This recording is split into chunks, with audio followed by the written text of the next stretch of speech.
सुखदेव भगवान कि राजन भगवान के अन्य अन्य और विवाह हुए। महाराज कैसे कैसे विवाह जरा आप मुझे बताएं।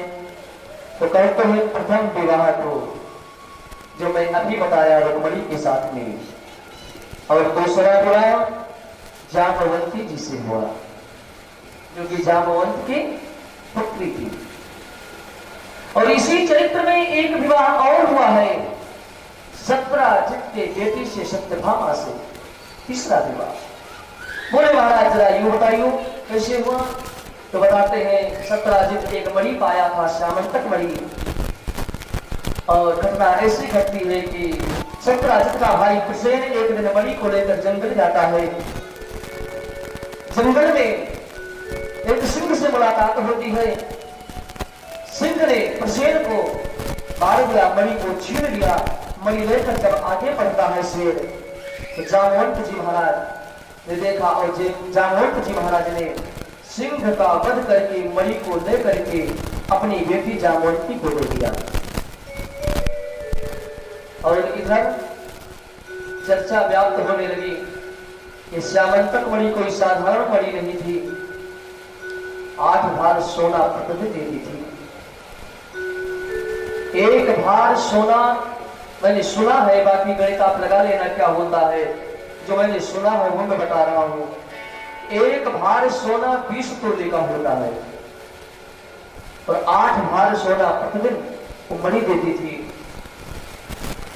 तो हो सकता है कहीं ना कहीं इसमें कृष्ण का हाथ था।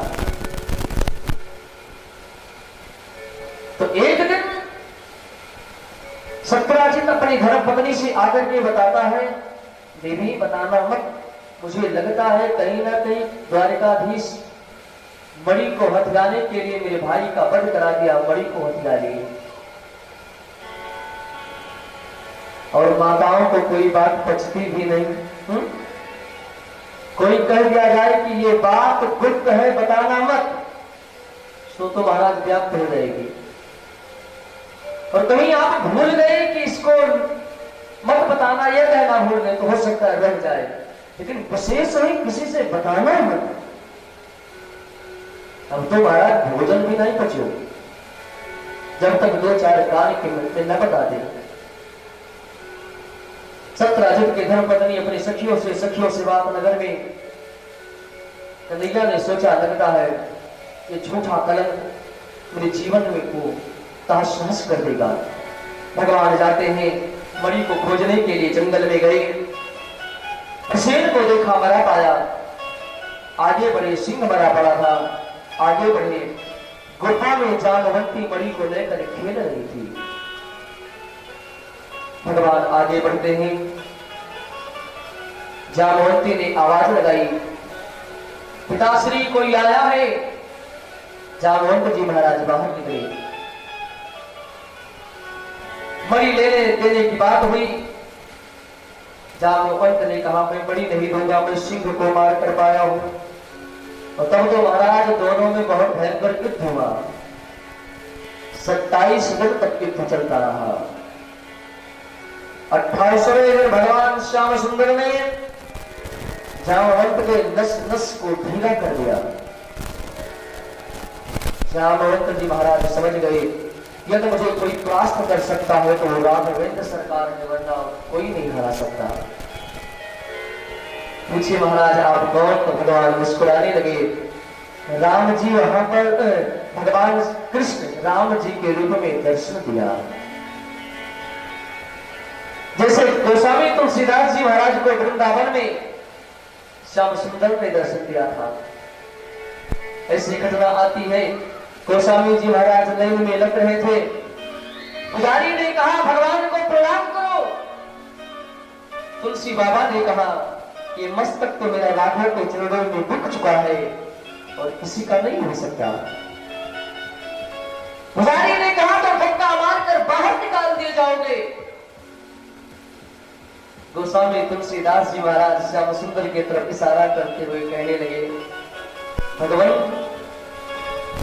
क्या आपके दरबार में यही होता है? भर भर फिर करके बैठे हो, लेकिन आप जानते हो इस मस्तक को मैंने राघव के चरणों में समर्पित कर दिया है। एक बार चढ़ाया हुआ दूसरी बार कैसे चढ़ा दूं? इसको चढ़ा दूं। कहत पूछत आज की भय बिराजो नाथ, तुलसी मस्तक जब नवे धनुष बाण। बहुत प्रसिद्ध दोहा और सभी के सामने भगवान का वो कृष्णमय दृश्य बदल गया, राम रूप हो गया। कृत्य मुरली कृत्य चंद्रिका कृत्य कुपियन के साथ, अपने जन के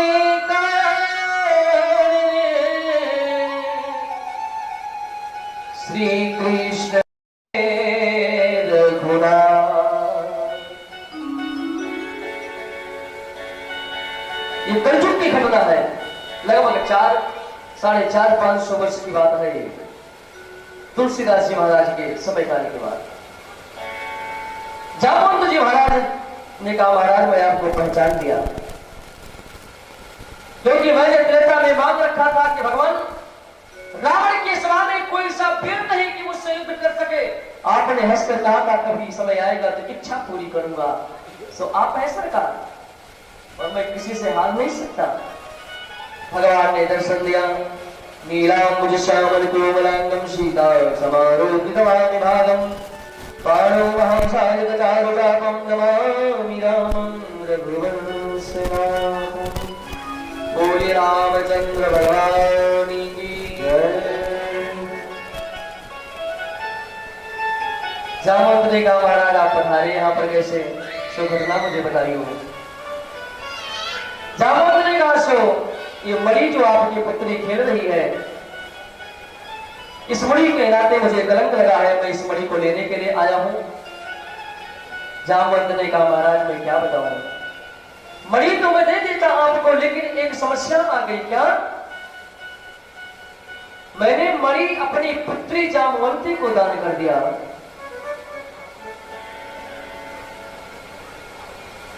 पुत्री से विवाह कर लो तो पुत्री का धन आपका हो जाएगा।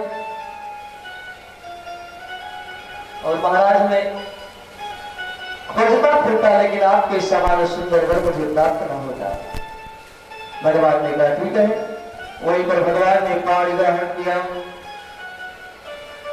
और मथुरा लेकर के आते। सो मणि सत्राजित बदल दिया। बोले भैया देख, मुझे जो कलंक लगा था, इस नाते मेरा कर्तव्य था कि मैं मणि को खोजूं, ले मणि पकड़ दो।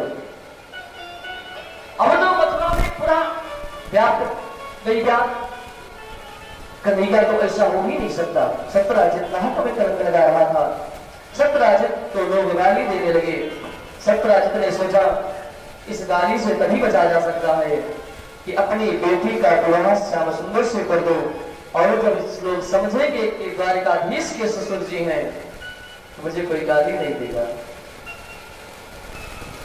सत्राजित ने कहा, महाराज एक निवेदन है आपके चरणों में। क्या? महाराज सो ये मेरी पुत्री है ना, मैं आपको दान करना चाहता हूं, आपसे विवाह करना चाहता हूं। भगवान ने कहा क्यों? बोले महाराज देखो, आपको कलंक लगा मणि का, और मणि मुझे चाहिए नहीं, इसलिए विवाह कर दो, मणि ले जाओ। कन्हैया ने कहा विवाह तो कर लूंगा, ठीक है, लेकिन एक शर्त पर, मणि मैं नहीं लूंगा। नहीं लोग यही समझेंगे कि द्वारकाधीश नृत्य का प्रयोग करके कन्या से विवाह करके मणि को हथिया लिया। कि सोना जैसा बेकार कोई वस्तु नहीं है। सोना सोना, सो माने वह, ना माने ना। वह कौन है? परमात्मा। जिसके पास सोना ज्यादा हो जाता है वह सोना नहीं रह जाता। अपने सोना के अहंकार में सो अहम को भूल जाता है। कन्हैया ने कहा ठीक है, मैं विवाह करूंगा, मगर रुक्मणी को तुम्हें रखना पड़ेगा। हाँ, आते हो तो इससे निकलने वाला 8 भार सोना तुम प्रतिदिन राजकोष में ले लिया करना। सतराज इतने का ठीक है महाराज, जैसी आपकी अच्छा आज्ञा। तो कहते हैं भगवान ने तीसरा विवाह सत्यभामा जी से किया। पहला विवाह रुक्मणी से, दूसरा जामवंती से, तीसरा सत्यभामा से किया। कहते हैं भगवान श्री सुखदेव ने कहा, राजन भगवान जहां पर गए वहां से दुल्हन लेकर के अपने लिए आए। भगवान के बड़े विचित्र विवाह होते हैं। चौथा विवाह किस प्रकार कैसे होता है श्रवण करेंगे। हमारे जो पंडित जी